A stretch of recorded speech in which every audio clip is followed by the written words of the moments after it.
nem Filipe. Olha que Deus está falando para Filipe. Jesus fala para Filipe: há tanto tempo estou com você, meu irmão. Há tanto tempo tenho te mostrado a minha presença na tua vida, e você ainda não me conhece, Filipe. Quem é uma pessoa? Quando a gente está de frente de uma pessoa que a gente não conhece, a gente não dá atenção, a gente não está nem aí. Por quê? É uma pessoa despercebida ao nosso lado, porque você não conhece, você nem olha para a pessoa. Sabia que a gente pode correr o risco de viver isso aqui também? Com todas essas graças que nós estamos aqui vivendo, sabia que a gente pode se posicionar perante Cristo como um desconhecido? Podemos, meus irmãos, podemos. Porque uma vez que você toma a postura de Filipe, que Jesus está falando: quem vê a mim, vê o Pai. Jesus acabou de falar para Filipe: ó, quem me vê, vê o Pai. E Filipe: Senhor, mostra para mim aí o Pai então, isso basta. Parece até que Jesus falou grego, falou a língua portuguesa, porque eles falam em aramaico e hebraico, né? Parece até que Jesus falou em português, falou em japonês, mas não falou na língua dele. Porque Jesus falou: quem me vê, vê o Pai. E Felipe, na sequência, vai perguntar para Jesus, vai falar: mostra, Jesus, mostra para mim o Pai, isso me basta. Olha como a gente é difícil de compreender a Deus. Porque o desconhecimento também se dá, gente, de uma pessoa, quando a pessoa fala e você não entende. Não foi assim que o Padre estava agora com vocês? Como é que é? Aí a pessoa falou no paz, eu falo assim: mas... não, é paz que ela estava falando. Às vezes a gente escuta a voz de Deus assim. Deus está falando assim: eu quero te dar a paz. E você: mas o quê? Às vezes a gente fica com Felipe, não consegue ouvir com o ouvido da fé, ver com o olhar da fé o que Cristo está mostrando para ele. Porque Cristo é a palavra do Pai. Cristo é o Filho do Pai. Cristo é Deus. Um só Deus, Pai, Filho e Espírito Santo. Mas na pessoa, porque são três pessoas distintas, na pessoa do Filho. E a gente ainda fica naquela: mostra, meu Deus, mostra. E eu estou falando de Filipe para dizer o quê? Ele era um que andava com Jesus, ele era um que caminhava com os apóstolos. Por isso que eu estou dizendo para nós que nós corremos o risco de não conhecer a Cristo. Porque você é o que vem nas missas aqui, que fica aqui dentro, lá fora. Você é alguém que está vendo os prodígios de Deus. Eu achei até engraçado na hora que eu fui lá fora rezar. Aí os jovens começaram a se afastar de mim. Parecia até que eu estava levando o capeta, né? Porque eu aproximando do cara, o cara saindo de perto de mim. Me ajuda, meu irmão, mas fica frio. Eu sei que no momento de Deus você vai experimentar. Eu demorei quase 14 anos para experimentar a graça de Deus. Deus um dia vai te alcançar quando você se abrir para Ele. Mas gente, observa, Felipe estava lá dentro e não entendia a voz de Deus, não entendia o que Jesus está falando. Nós estamos aqui dentro e corremos o risco de não entender. E por isso, pedir sem fé. Porque agora é o segundo ponto. Uma coisa é pedir errado, outra coisa é você não pedir com fé. E aí, meu irmão e minha irmã, aqui entra um grande problema para nós. Se você não pede com fé, a graça de Deus não vai acontecer. Sinto muito. A graça de Deus não vai acontecer se você não pedir com fé. Tem uma jovem aqui, acho que ela não veio hoje, que ela fez uma cirurgia. Depois ligou para mim dizer que foi uma bênção. Estava correndo o risco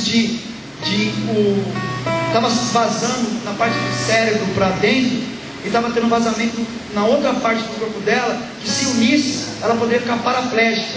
Ela falou: padre, reza por mim agora, você tenha fé.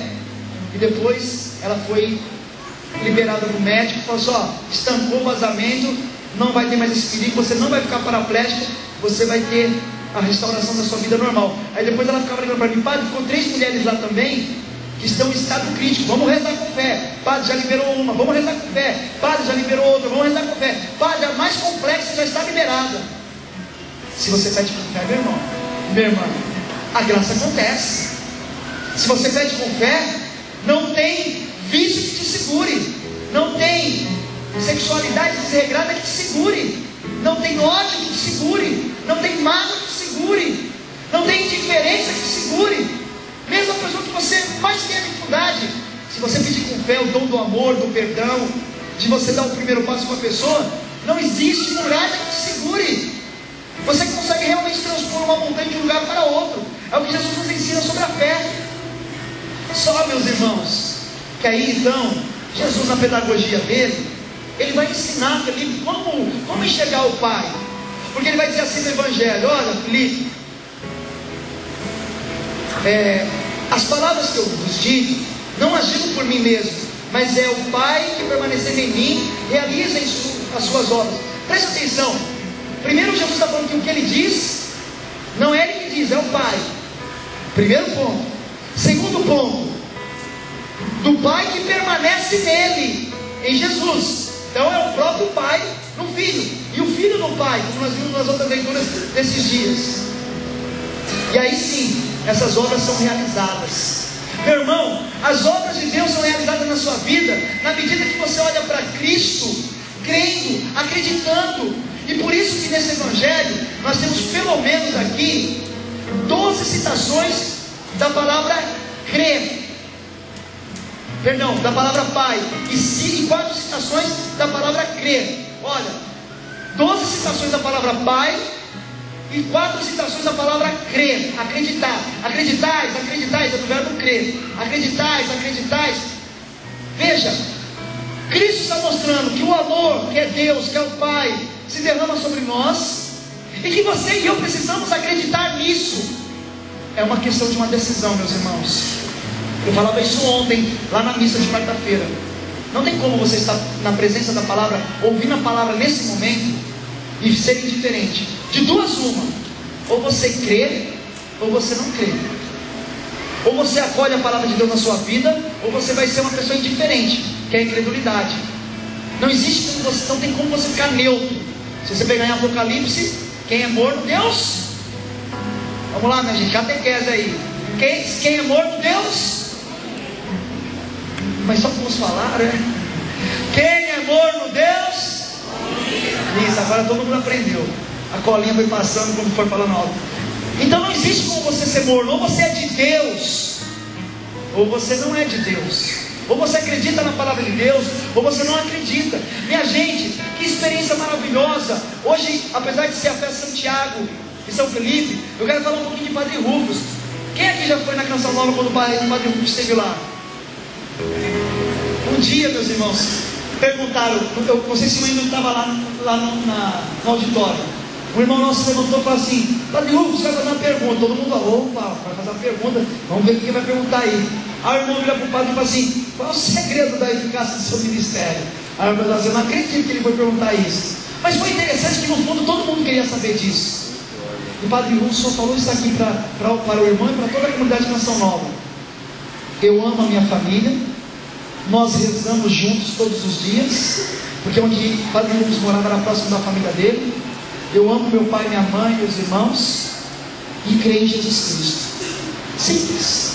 Olha só que mistério grandioso para um homem que, conforme ia conduzindo a adoração, várias pessoas iam ser libertas. Aquele centro de evangelização com umas 30, 40, 50 pessoas manifestando, sendo alcançadas pela misericórdia de Deus e sendo libertas. Qual é o segredo, meus irmãos? Amar a família e amar a Deus sobre todas as coisas. O amor, o Pai. Por isso que o Evangelho está falando 12 vezes do Pai. O amor do Pai se derrama pelo Filho, através do Espírito Santo que habita em nós. Meu filho, a tua fé deve levar você a amar a tua casa do jeito que ela é. A tua fé deve levar você a amar os teus, a amar as pessoas que são difíceis para você. Por quê? Quando nós amamos, nós somos um canal aberto. É como eu falei, você é uma vazia de si mesmo. Porque quem ama se doa. Quem se doa não retém nada em si, certo? Só que uma vez que você está totalmente vazio de você, do seu orgulho, do seu individualismo, dos seus projetos, dos seus interesses, das suas conveniências, quando você se esvazia, Deus ele simplesmente enche você do amor dele. E aí, meu irmão, na hora que você cruza com aquela pessoa estúpida na sua casa, no seu trabalho, aquele camarada que puxa o seu tapete, ou quando você se depara com a tentação, seja da internet, ou de uma mulher, ou de um homem, nessa hora, porque você está tão cheio de Deus, você vai pedir para Deus: Deus, me dê a graça de ser fiel ao Senhor, me dê a graça de perdoar, me dê a graça de não me corromper. E ali você vai encontrar a força de Deus. Está vendo como é que são as coisas? A decisão pelo amor é a porta aberta para que Deus possa te fortalecer, para que você possa ter esse dom da fortaleza. A decisão por Deus, a decisão por fazer a vontade de Deus, é a porta para que você possa vencer todas as tentações. E é uma decisão onde Jesus vai falar: acreditais na minha palavra, porque a palavra que eu vos falo não vem de mim, mas vem do Pai. E aí você vai ver nesse evangelho, uma hora Jesus dizendo assim: ninguém vai ao Pai senão por mim. Está falando de casa, e o encontro do Pai é voltar para casa. Você precisa voltar para a sua casa saindo dessa missa disposto a amar e a perdoar, disposto a contagiar a sua família com amor.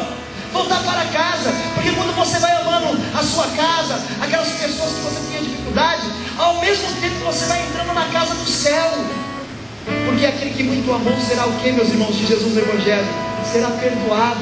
O que é uma pessoa perdoada? É uma pessoa reconciliada. O que é uma pessoa reconciliada? É uma pessoa que é colocada de volta no lugar de onde ela saiu, no coração do Pai.